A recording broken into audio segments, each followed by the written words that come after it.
1974 की बात है। मैं तब एक यंग कैप्टन था।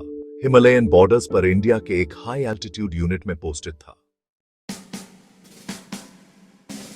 मेरी सिग्नल कंपनी में ऐसे डिटैचमेंट्स थे जो पूरे हिमालयन रेंज में बॉर्डर पर कॉम्बैट एलिमेंट्स को वायरलेस कम्युनिकेशंस प्रोवाइड करते थे। हेडक्वार्टर्स में कुछ आदमी भी थे जो टेलीफोन एक्सचेंज देखते थे और लोकल टेलीफोन कनेक्टिविटी प्रोवाइड करते थे। हमें एक जीप और कुछ म्यूल्स ऑथराइज थे क्योंकि फॉरवर्ड एरियाज में कोई रोड्स नहीं थी। सितंबर का महीना था और मौसम काफी ठंडा था। यूनिट का सालाना एडमिनिस्ट्रेटिव इंस्पेक्शन 1 महीने में आने वाला था। हमारे कमांडिंग ऑफिसर ने एडमिनिस्ट्रेटिव इंस्पेक्शन तक सभी आदमियों की लीव रोक दी थी। अर्जेंट केसेस उनको रिफर करने पड़ते थे। पास एक हैविलडर था जिसका नाम बद्री था, जो मेरे पास 10 दिन की कैजुअल लीव के लिए आया क्योंकि उसकी मां बहुत बीमार थी और उसे उसका इलाज कराने के लिए घर जल्दी जाना था। मैंने उसे समझाया कि सीओ ने लीव रोक दी है, लेकिन मैं उनसे पूछूंगा। उस दिन सीओ बेस पर गए थे जहां हमारा हायर हेडक्वार्टर्स था। उन दिनों टेलीकम्युनिकेशंस बहुत अच्छे नहीं थे, नो मोबाइल्स ईरा, और मैं उनसे संपर्क नहीं कर पाया। तो मैंने खुद ही डिसीजन लिया और बद्री को लीव पर जाने दिया। जब मेरे सीओ 2 दिन बाद यूनिट लोकेशन पर वापस आए तो मैंने उन्हें बताया। वो बहुत नाराज हुए और मुझे मेरे ऑर्डर्स ना मानने के लिए डांटा। मेरे आदमियों को भी पता चल गया कि मुझे सीओ से जोरदार डांट पड़ी है। 10 दिन बाद हवलदार बद्री छुट्टी से वापस आया और हम सभी ने एडमिनिस्ट्रेटिव इंस्पेक्शन के लिए अच्छी तैयारी की, जो अच्छी तरह से संपन्न हुआ। नवंबर का महीना था और बर्फबारी शुरू हो गई थी। मौसम बदलने के कारण मेरी कंपनी के कुछ आदमी बीमार पड़ गए थे। हवलदार बद्री हमारे HQ से लगभग 3 मील दूर एक हिल टॉप पर डिटैचमेंट में स्थित था। यहां तक कि बद्री को भी क्लाइमेट चेंज इफेक्ट्स हुए और उसे तेज बुखार हो रहा था। उसे मेडिकल ऑफिसर ने सिक इन क्वार्टर्स में रखा था, जिसका मतलब था पूरा आराम। मुझे मेरे सीओ ने बुलाया, जिन्होंने मुझे बताया कि डिविजनल कमांडर उस दिन दोपहर अचानक विजिट पर आ रहे थे और हमारे HQs के अलावा वह हिलटॉप का भी दौरा करेंगे। इसलिए HQs और हिलटॉप दोनों जगह जरूरी टेलीफोन कम्युनिकेशंस प्रोवाइड कराना जरूरी था। इसके लिए 3 से 4 मील की दूरी तक फील्ड केबल बिछाना पड़ता।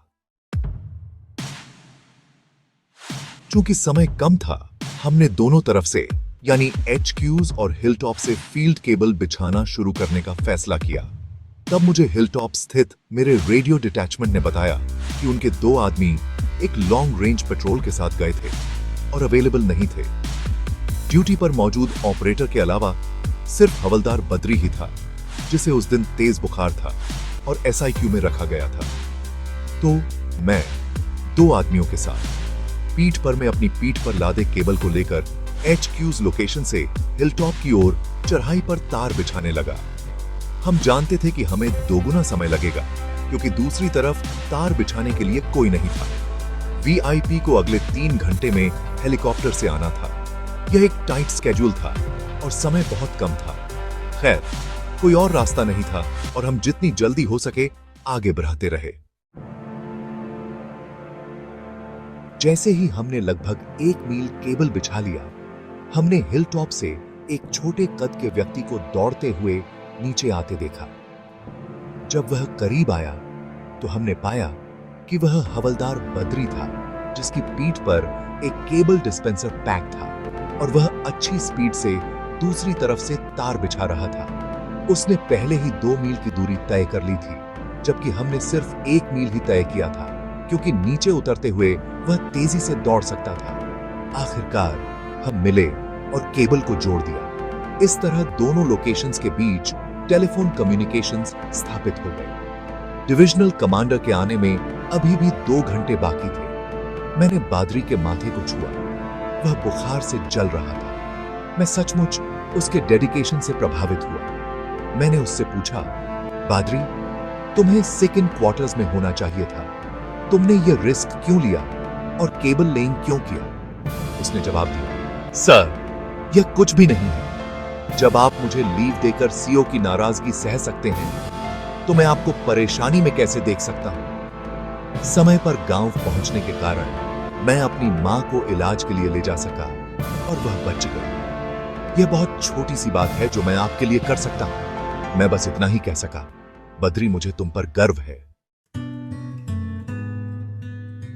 इस घटना से मैंने एक बड़ा लेसन सीखा जो कि है हमेशा अपने जूनियर्स की हाइजेनिक नीड्स और वेलफेयर का ध्यान रखें और पर्सनल एग्जाम्पल से उनका नेतृत्व करें। वे आपको कभी निराश नहीं करेंगे। मैंने अपने बाद के सैन्य जीवन में इस लेसन को लागू किया और तब तक प्रमोट होता रहा जब तक मैं एक 2 स्टार जनरल के रूप में रिटायर नहीं हुआ। मुझे हमेशा लगता है कि ये प्रमोशंस बद्री जैसे मेरे आदमियों के एफर्ट्स के कारण मिले थे। और हां, मेरे चैनल को सब्सक्राइब करें। धन्यवाद।